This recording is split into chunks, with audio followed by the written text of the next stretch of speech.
Sa videong kuha noong Hulyo, kita pa ang masayang salo-salo ng pamilya Caluza sa kanilang bahay sa Barangay Gisad Surong, Baguio City. Pero ang masayang kwentuhan at palitan ng halakhak, tanging sa mga video na lamang mababalikan.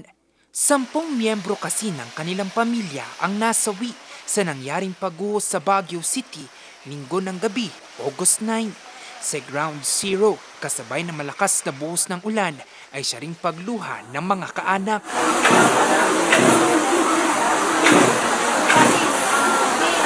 Isa-isa na kasing natatagpuan ang ilan pa sa miyembro ng kanilang pamilya.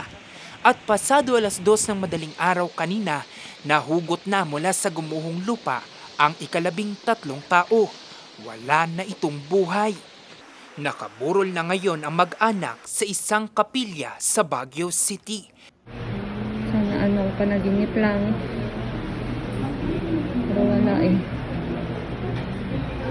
Mawalan ka ng isang hirap na, 4 pa. Puro ka mag-anak mo pa. Sabi niya, mawalan ka na, manakawan ka na lahat. Huwag lang yung buhay. Tulungan niyo kami na managpasan lahat ng nangyari sa inyo. Dahil ang hirap, sobrang hirap. Dagsa mga nakiramay sa pamilya kanina.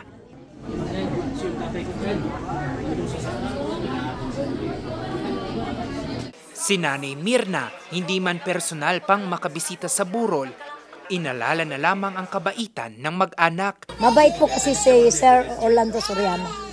Kaya parang ayaw na kaming magkakaiwalay. Nagatid naman ang mensahe ang Department of Education. 4 kasi sa mga nasawi, mga estudyante. Nakikiramay sila sa pamilyang naiwan. Bumisita rin kanina sa lamay si DSWD Secretary Rex Gatchalian. Tiniyak nila ang tulong at suporta sa pamilya.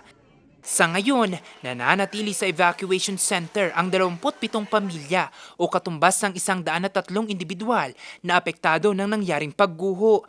Sa nakikita namin, sa observation namin, yung nature at yung character ng soil ng sa area, there's a big possibility na dideclare na namin na no-build zone yung lugar na yun.